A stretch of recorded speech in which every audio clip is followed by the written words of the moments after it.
From the BBC World Service, in association with ABC and Akashvani, this is Stumped.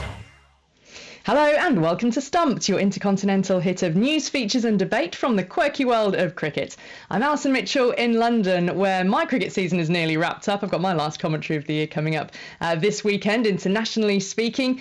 But then we've got some Aussie relatives staying with us at the moment, which means we're keeping across the AFL over the weekend and some big games coming up in the finals, which I'm sure, what with Jim Maxwell not here, my co-host over there down under is probably quite busy with as well. Hello, Ali. Yes, Brett Sprigg here, filling in for Jim at the ABC in Sydney, where it feels like summer is just around the corner here, as you say. The football season wrapping up. In fact, our international summer starts on the last day of our rugby league season. Of course, the same weekend as the AFL season wraps up as well. But the smell of cricket and the smell of smoke in the air, because it's not just the cricket around the corner, but of course the controlled burns we have here to mitigate another approaching bushfire season down under, unfortunately. So not a great time to be outside, but cricket is just around the corner, so we can't wait. And I'm Sunil Gupta for Akashvani in Dane, and all this talk about summer actually brings that old adage to mind, one swallow does not make a summer. But let me tell you something, in India now, these two matches that have been played in the Asia Cup, and we're going to be covering them, suddenly India has won those two matches, and suddenly two swallows have made a summer, because the entire talk about, is this the right team for the World Cup and is not today? There were encomiums galore in the newspapers about, this is the team and how well they played. We've got absolutely the right team. And I can tell you a week ago, it was 100% diametrically the opposite. So, yes, two swallows can make a summer. That's the media, right? We're able to just swing one way and then the other according to what we fancy. Well, let's get into the Asia Cup, because that most eagerly anticipated matchup was between the massive rivals India and Pakistan. It finally took place in Colombo, and so much hype and drama always surrounds this fixture. The match only managed to be completed, i.e. a result gained, because of a surprise decision to add a reserve day to the match in the middle of the tournament. But Sunil, Virat Kohli looked back to his best, unbeaten 122 to take India to their biggest win over Pakistan in one-day internationals, and KL Rahul also unbeaten on 111. So yeah, that victory margin, a whopping 228 runs. But yeah, what impressed you the most then about that victory, Sunil? Because Virat Kohli undoubtedly took the headlines for his performance. Yes, well, I mean, what happened, with him against Sri Lanka, it was quite the opposite. But yes, he did take the headlines. But what impressed me about that particular victory is it was a clinical performance. It really was. I think India paced their innings very well. And I think at the end as well, they wrapped up the innings very, very quickly. Now, normally, if you look at the way that we've been playing over the years, you get number 5, you get number 6, and then 7, 8, 9, 10, really string it out for you, make you work really hard, put on 100 runs and, make you sweat. But I think that, to my mind, it's not the batsman, but really, or the batters, but it was really somebody else who I think has not got the type of recognition that he should get, and that is Kuldeep Yadav. 5 for 25, right? Getting right through the top of that particular innings of the Pakistanis. He is such an underrated cricketer. And from my mind, my money, it was not Virat Kohli who should have been named the man of the match. Sorry, Virat. It should have been Kuldeep. It should have been Kuldeep Yadav. No, really, because at the end of the day, it's the wickets that won you that game, right? It's not the 356 runs. Yes, they were there. They were important.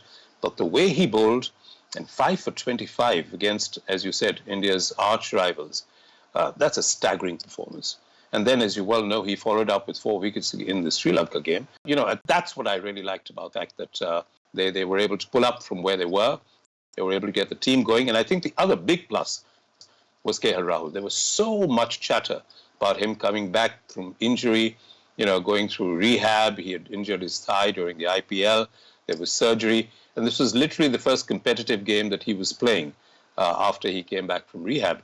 And then to go ahead and score the runs that he did in the manner that he did, I think that was really very impressive. Yeah, his first appearance in 6 months, wasn't it? I listened to his interviews afterwards just saying, it took him a few balls to feel comfortable, but he only got quite short notice that he was actually playing as well. So he just had to really trust his preparation and dive straight into it.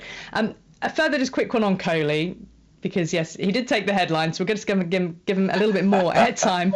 He This was his 47th ODI 100, just short of Sachin Tendulkar's record of 49. Is that record going to be his? What do you think it would mean to him if it was to become his?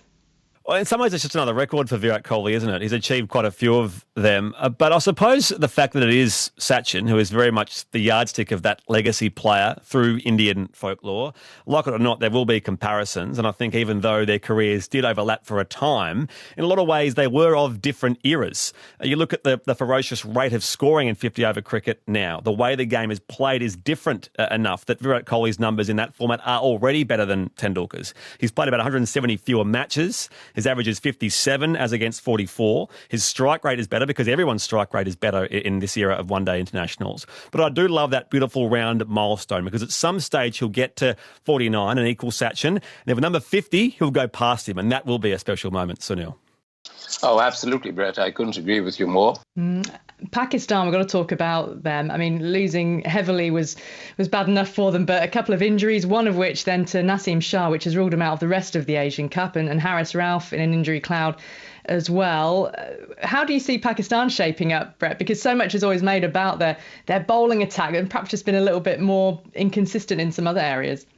Well, Naseem Shah is the big one, and I think there is a bit of talk he could be in doubt for the World Cup. They've now got Zaman Khan in the squad. He's just turned 22, only played 6 T20 internationals and yet to debut in the longer format. He's who they've brought in as cover. But I've seen conflicting reports about Haris Rauf as to the severity of his injury and whether it is just precaution.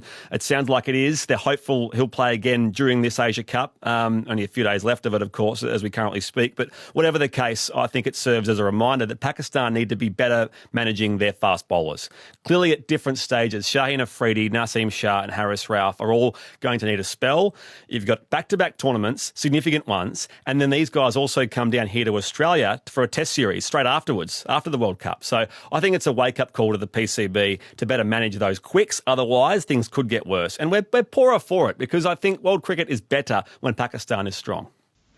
Next on Stumped, it's been a turbulent time for South Africa's women of late. There have been high-profile and controversial retirements. Captain Sunay Lees stepped down less than 6 months after leading the team to their first ever World Cup semi-final. And players have reportedly been expressing concerns about the coaching setup. So against this backdrop, South Africa have created history this month with their first ever tour of Pakistan. After losing the T20 series 3-0, they turned things around to win the one-day series, led by interim captain Laura Wolvaardt. And when I caught up with her, she told me just how pleased she was with how the team responded to that T20 series defeat to Pakistan. Yeah, great turnaround from us. I think obviously narrowly losing all of the T20s was not ideal, but I think the way that we were able to bounce back and really win the ODIs quite convincingly so far has been really great to see. So looking forward to the third one. Now, have you had experience of playing in Pakistan before as an individual? I just wonder, what is it like coming out as a team and as an international captain? Yes, I played one game here when I came over for the exhibition games earlier this year. But that was in Islamabad, and it was really nice to bat there. But yeah, it's been an awesome experience. I think none of us having really played here before has been quite an interesting experience, trying to adapt to the conditions and change our plans a little bit. And I think it took us a week or two to really get used to it. But yeah, hopefully we can still have another strong performance in the next game. And then how has it been like for you stepping into a tour as a captain for the first time? So you've had a couple of odd matches leading against India, I recall, but now being appointed in this role as the interim skipper.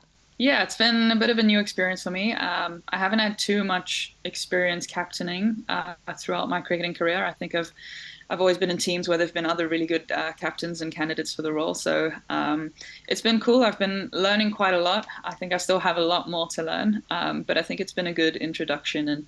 And to be able to still score runs in the T20s was sort of one of my concerns, if I'd be able to handle the added pressure and also still focus on my batting. So I'm glad that has worked out pretty well. And then, yeah, nice to have the first series win as well. So overall, a really good experience.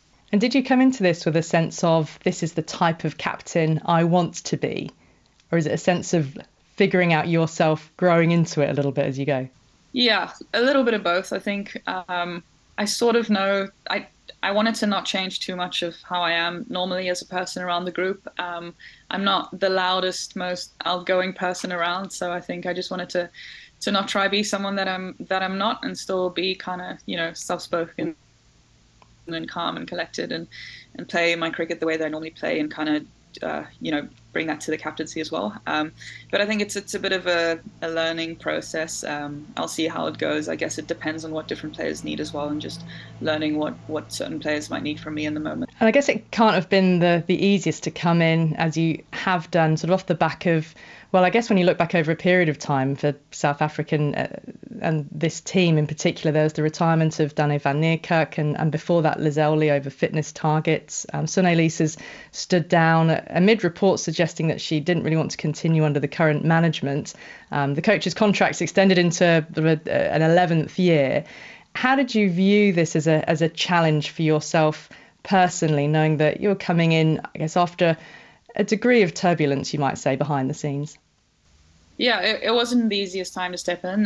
There were a couple of other senior players like Shibnam and Trisha and Mignon that also retired. So a big sort of lack of experience within the group on this tour. And sort of, it was a tricky time to come in. And I'm lucky in the sense that I still had a lot of really experienced bowlers around me who were able to sort of guide me on their plans and what they were trying to achieve. I think the way that we've been able to manage the games well and get some good results in the ODIs, I think has been really good from the team, especially with the lack of experience that we have in this group over here.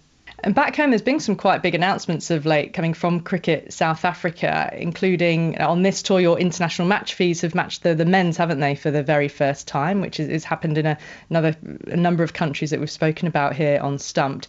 But also investment in domestic contracts. 30 more contracts announced, which means 66 players contracted across 6 teams for your domestic 50 and 20 over competitions. The number of contracts is a great thing. I mean, well, this is too much of a direct question, but are the rates of pay progressing in just as positive a way, not just the number of contracts? I'm not too sure on the details of the contracts. I also just read about the number, but it sounds like it's a very exciting step forward. I think just having a bit of a pipeline to come through now is going to be really great for our team. I think to have players who are hopefully able to full-time play cricket, it's just going to increase the depth in our country, something that we've been lacking. We've had a well-looked-after national side, but below that in the past we haven't had much to sort of feed into that. And I think it also just gives the SA players a bit of a safety net as well, just to know you have that to fall back on. But I don't know the exact details, but the equal match fees is very exciting too. So it's a big step in the right direction. Yeah. Do you think the women's game at some point needs to integrate with the SA20 competition in any way? Only because looking at the way there's the Women's Big Bash in Australia, the 100 is obviously very integrated in the UK now, and the WPL in India has started up as well. SA20 is the new franchise tournament. It's men's only at the moment. Do you see that as a direction of progression that you'd like to see? Definitely. I think it's definitely one that we're going to have to look at and to bring in, hopefully in the next 2 to 5 years. I think just the rate at which the cricket in those countries is, moving forward is just incredible to see. Like Australia is so far ahead of the game, and it's not surprising that they've had one of the leading leagues in the world for about 10 years. So I think just the amount of cricket that you're able to play and the high quality cricket that those leagues provide, I think is something that we're missing. I think we also just need more game time. I think it just adds a whole extra set of games for our girls to be playing. So even if it's small, even if it's just 3 or 4 teams, just a mini SA20, just to get the girls used to the experience and playing more cricket, I think would be a really good idea and move in the right direction. Now, before we go, I do want to pick up, Brett, on something that Cricket Australia have put out, which is some changes in their rules for the cricket season upcoming with you. One being mandatory net guards when facing fast and medium bowling, around the helmet. That goes back to the tragedy of Philip Hughes. So I think that's a great move, makes that a sense.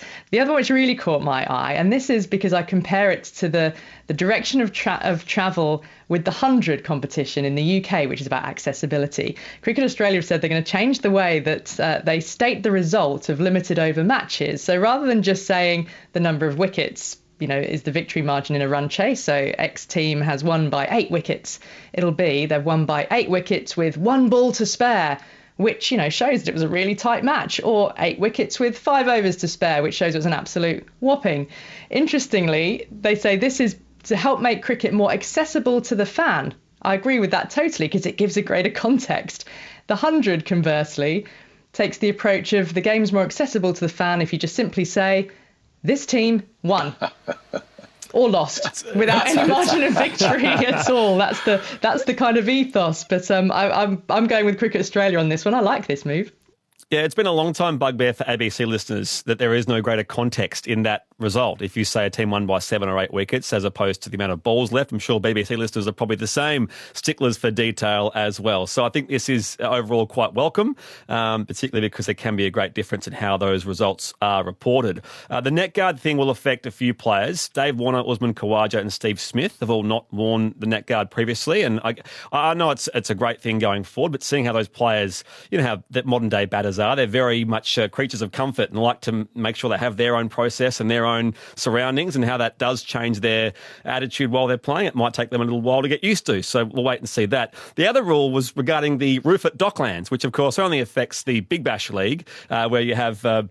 They've had this rule change a few times that if the roof is closed and the ball hits, initially it was going to be a dead ball, and then for a while it was a 6 automatically, which we saw a couple of times last year where Melbourne Stars players should have been caught because it all landed in 30-metre circle, but Aaron Finch was despairing with the umpires. Now the rule will be that the umpires will have their own discretion on whether it was going to go for 6 or be a dead ball, which I think giving more discretion to on-field umpires, it's old school, but I'm sure there'll be more headaches to come out of that. Debate, won't there? There'll be arguments. Absolutely. Probably. Yeah. Umpire's decision will have to be final, Sunil, won't it? I mean, it's an interesting one, but there's plenty of times also where you do see a ball hit the roof of that stadium, and you feel, hang on, the batter's completely lost out there, because that was clearly going to be clear, sailing into the boundary. It went so hard, it was going so long. So there's some will be obvious, but some will be very much less so. Yes, well, I completely agree about giving the umpires something more to do than to signal a wide. Literally, they really should have it. That's what umpires are all about. Today, even if he's run out by a yard, they still go upstairs, and I keep wondering why. And let me give you another change then, right? Since we're on how cricket moves forward. Now you look at the DRS, right? Now there's an appeal for caught behind, or caught, right? Okay. But what you really want to see if there's a nick. Right? Why do you want to go through this whole process of looking at the ball going straight first and, oh no, I can't see, the ball is from the bat, but it's very close to the bat. Now can you show? You're taking time away from the game. Everybody talks about speeding things up. You're taking a couple of minutes to show, as they say, front-on spin vision. It's not required. Has he got a nick? Hasn't he got a nick? Right? It takes a minute. No, there's no nick. No, there's yes, there's a nick. Goodbye, or, carry on. That's about, why do you want to go through hoops for something as simple as that? So as I said, as you're changing things, you have to look at things that require change. And this is certainly one of them. It's a big bugbear. Every time sitting and watching, I see this DRS come up. I say, oh, my God, I can go away, get a coffee, come back. They'll still be on the same thing. So there you are. Process. Interestingly, Brett noticed also that for stumpings in the Big Bash now, the third umpire is only going to review the stumping decision, and they won't review any other potential way of being out, such as a catch. So if it's not a stumping, then the team then has to use one of their reviews to actually go for the catch. And there you go, Sunil. There's less time on the DRS there as well. So there you go. That's another welcome rule change, I'm sure. Well, that is all we've got time for on this week's Stumped. So I'll say thank you to Sunil Gupta and to Brett Sprigg and to all of you for listening. And we'll see you again same time next week. Bye-bye.